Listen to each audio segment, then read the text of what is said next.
Hello and welcome to Our Time. Leigh Warren is a self-taught artist and internationally acclaimed dancer and choreographer. He's also acknowledged for his work as an artistic director and producer of opera, theatre and film. His career has spanned over 40 years working with international dance companies. He was the inaugural recipient of the Churchill Scholarship for the Performing Arts, which he completed at the Juilliard School of Music in New York. He was the artistic director of the Australian Dance Theatre for 6 years until he formed his own company, Leigh Warren and Dancers, in 1993. These extraordinary abilities have been seamlessly integrated with his talents now on canvas, and that's what we're going to talk about. Hello, Leigh. Hello, Malcolm. Lovely to be here. I know, it's lovely to be anywhere at our age. What are you talking about? We were just saying, I think it's 13, 14 years since you're on the program. Maybe 11. 11, did I say 11? I think 11 you said. Thank you. Senior citizens problems. Don't age us prematurely. Unnecessarily. Not even Leigh, can we just talk about your career as a choreographer, dancer and all of that to start with, so that we understand the integration through to the artwork? Because those two things were there more or less at the beginning, weren't they? Yes, they were. Yes, they were. I mean, my mum went to art school, and she ended up in kind of fashion design and cutting and costume design and working in Stratford on Avon at the Shakespeare. At the theatre. At the theatre.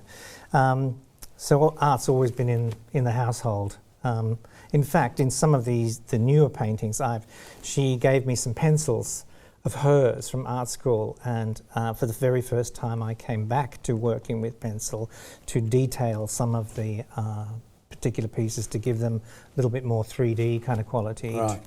Yeah, so it's been Amazing. great.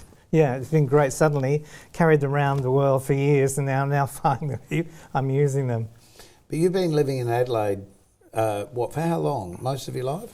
I came back to Adelaide in 1987, but my premiere as a dancer was in Rudolf Nurev's Don Q here in Adelaide. Oh, really? In 1970.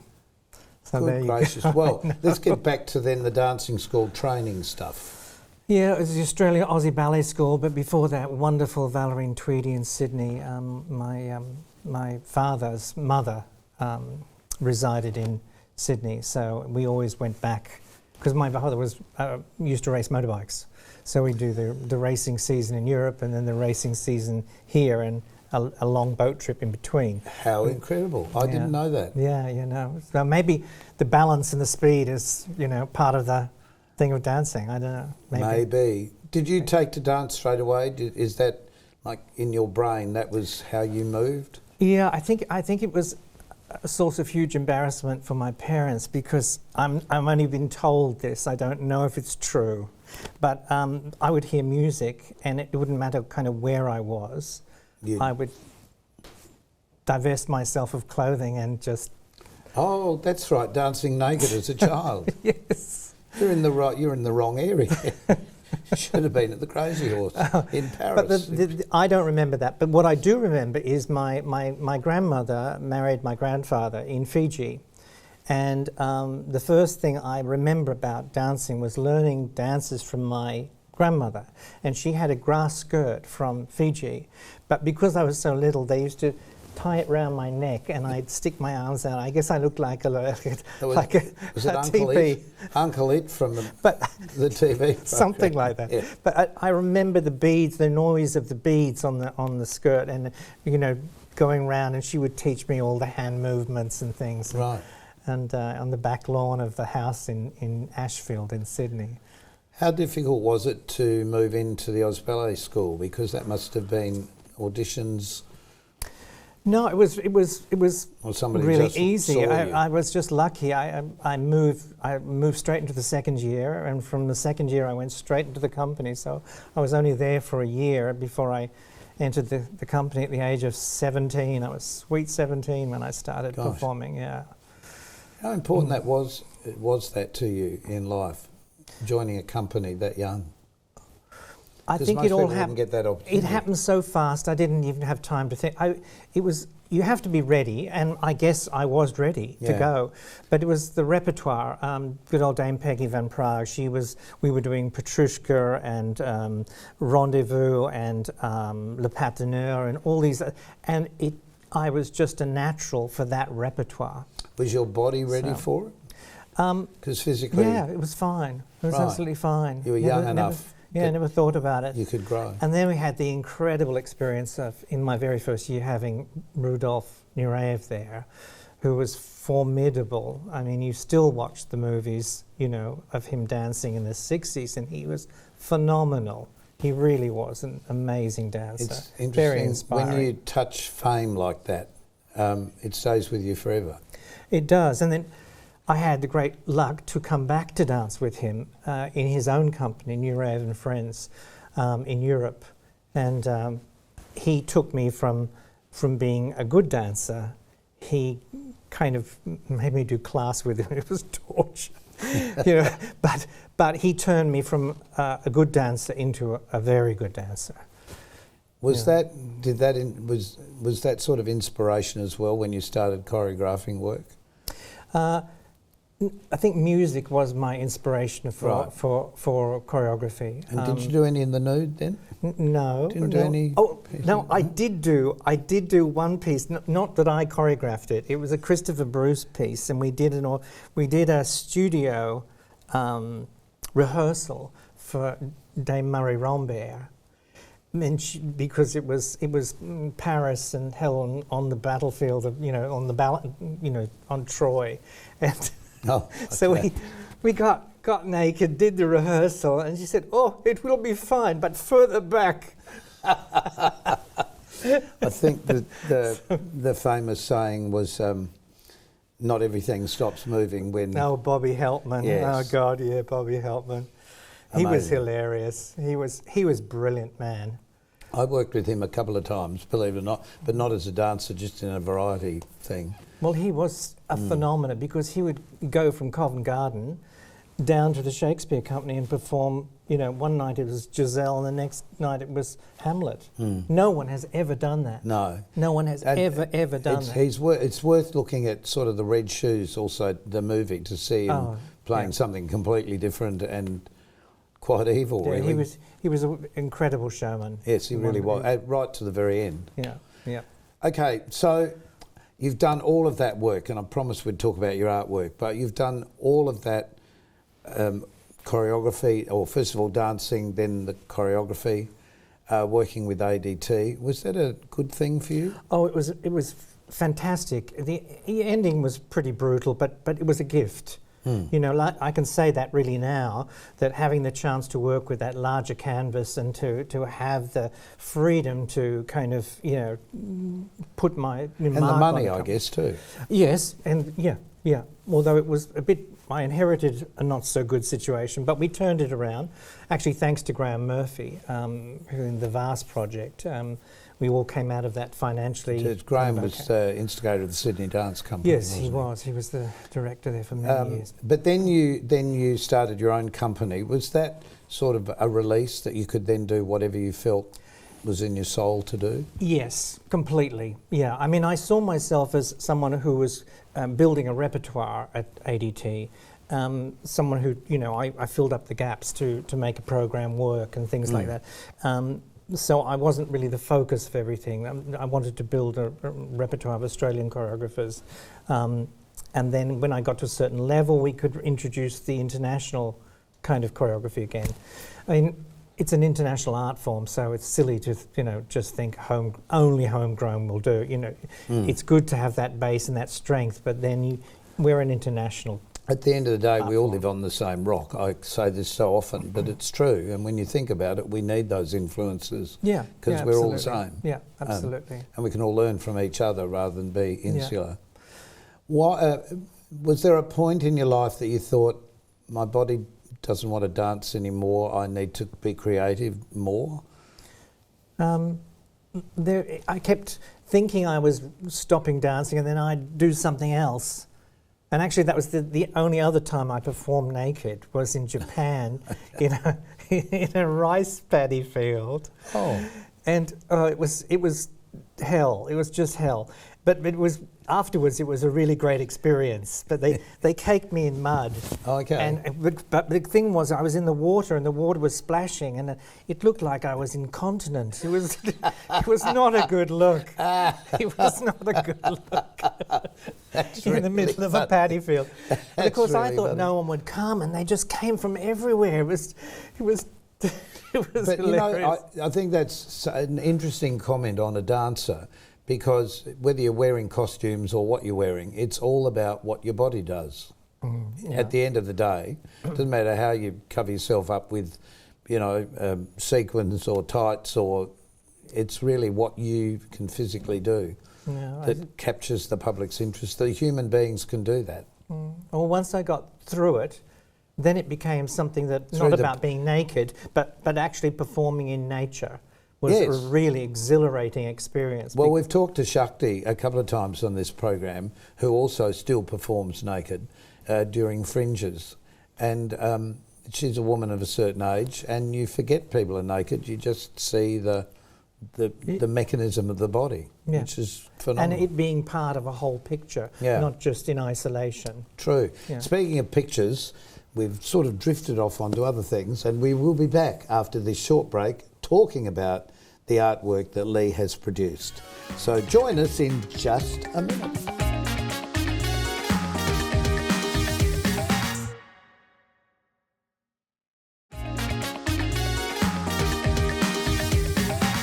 And welcome back to our time. Leigh Warren is my guest. We've been talking about his amazing dance career, but now we're talking about his amazing artwork. And I don't know, Leigh, whether this bothers you. It bothers me. Everybody suddenly is an artist in the entertainment industry, in the music industry, and in the what I'd call art industry. But really, to me, art has always been about painting or work to visualise. I know it's got the term visual art now, but I'd rather like to keep artists to painters and people that create that type of art. Well, I don't know.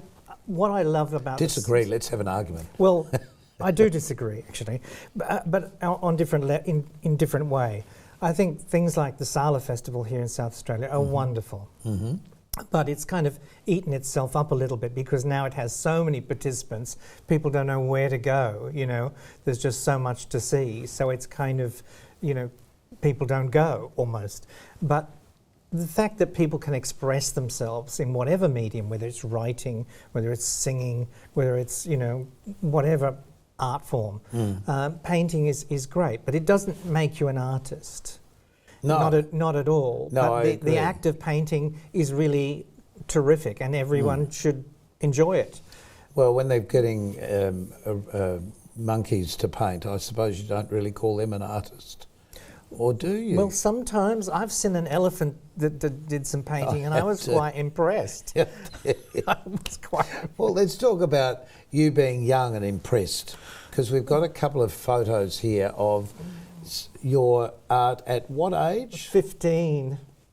15, yes. I worked it out. It's 15. Was this pencil, paint? It's a mixture of, pen work and watercolours and biro. So sort of, the texture and biro and watercolours. And we've got a second one here. That's all pencil and watercolour. Right. That I was a little bit older then. I think I might have been 21, 22. Something like that. So you were dancing then as well. So I was this was during this an this adjunct. One. Yeah. An adjunct to that. But then, as you said on the phone, you were trained as a classical dancer. Then you turned to the dark side. And that's heading to the dark side. Heading to the dark side here in your paintwork or artwork.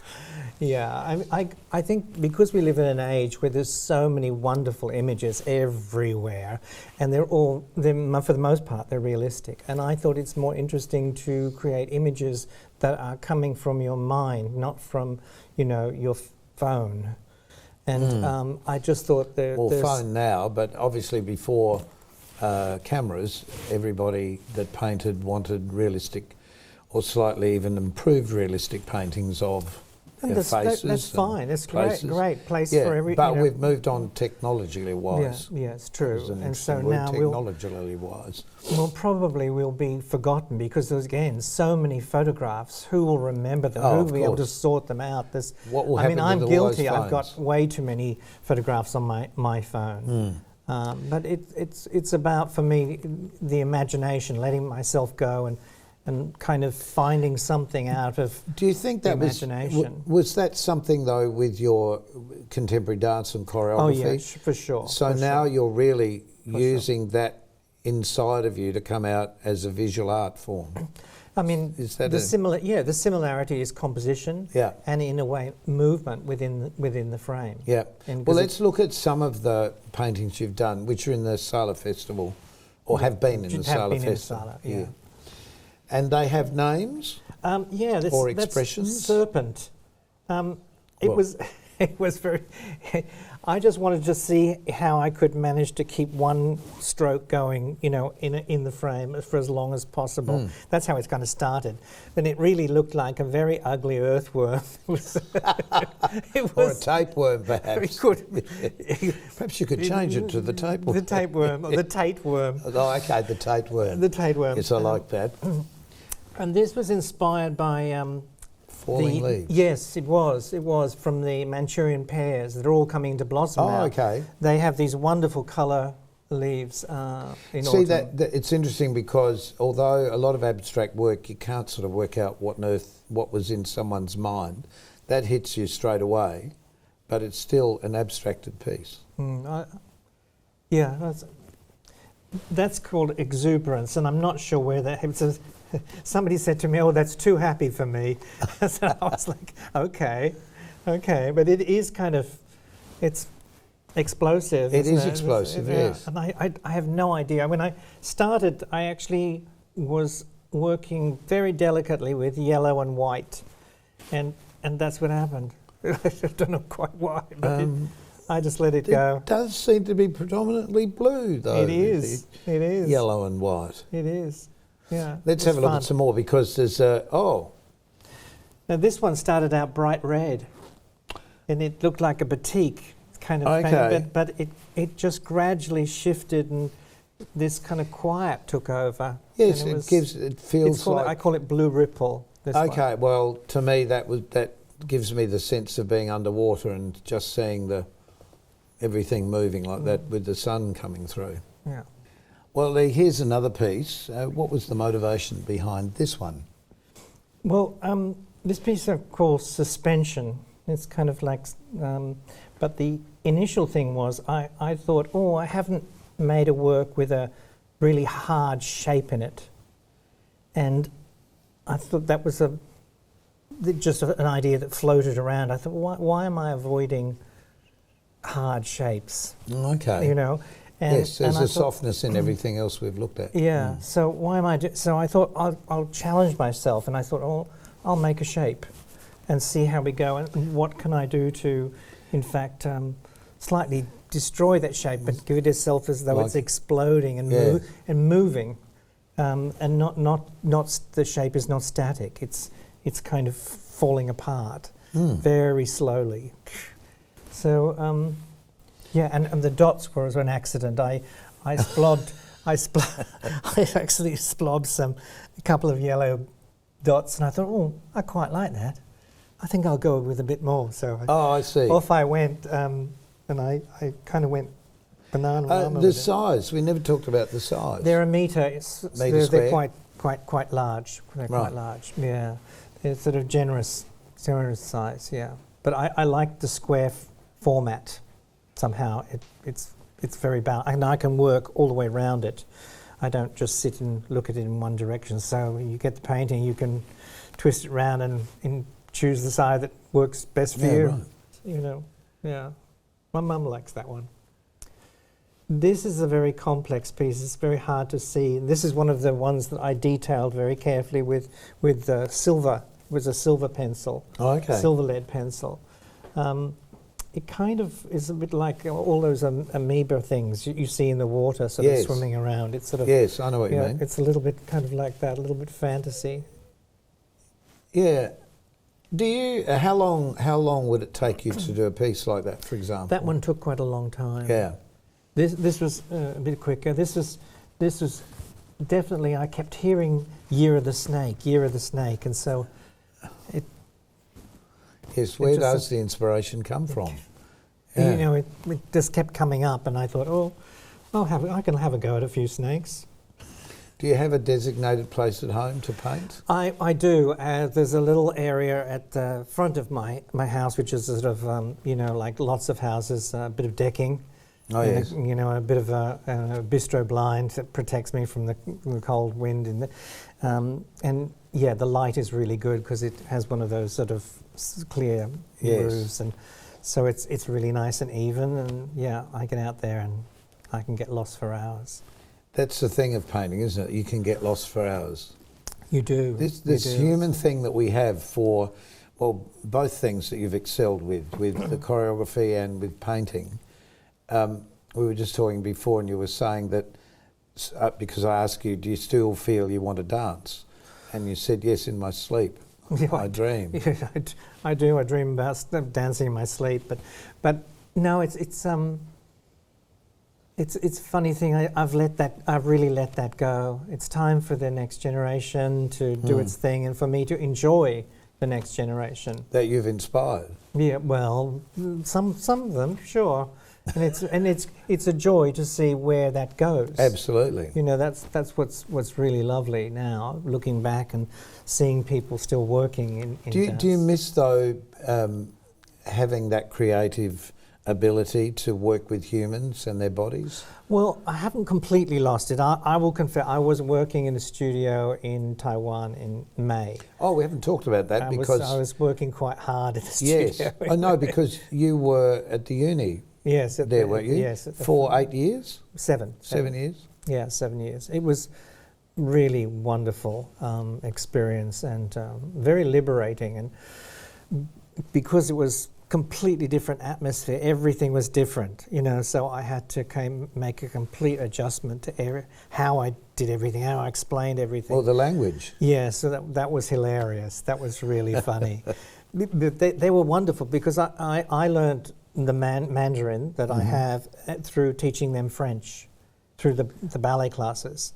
And so there was a real kind of exchange with that, and I learned a lot in that process, and so did they. And they became very successful in Europe after that because they understood the French, what it actually meant. And before then, Well, for those who don't understand, all the ballet terms are in French. Yeah. Internationally, Yes. whether you're in America or South America. You can talk your way through everything. And they understood what, like, sisson, spring, you know, they understood what the action was, but they didn't know what it meant.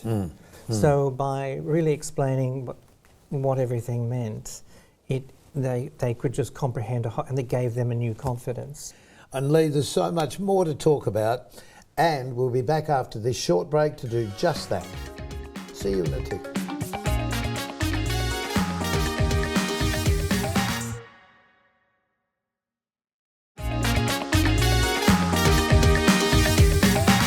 Leigh Warren is my guest on this episode of Our Time. Leigh, I often ask people this question out of the blue because you're not expecting it. What do you want to do when you grow up? Oh, I don't ever want to grow up. I want to smell the roses and keep going. Isn't that the best answer?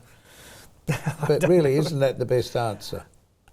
I think sometimes, you know, you go full circle, and I feel like I've kind of got freedom back that I never had, because I did work for like 51 years non-stop.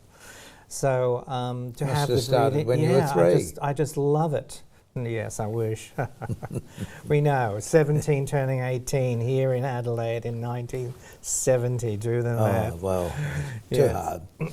Too hard without one of those things, I think. Yeah, but it's really great having time, you know, even though it runs out pretty fast. To investigate all of the other things you want to do. Yes, I agree. And do other things for other people. That's also a really nice thing.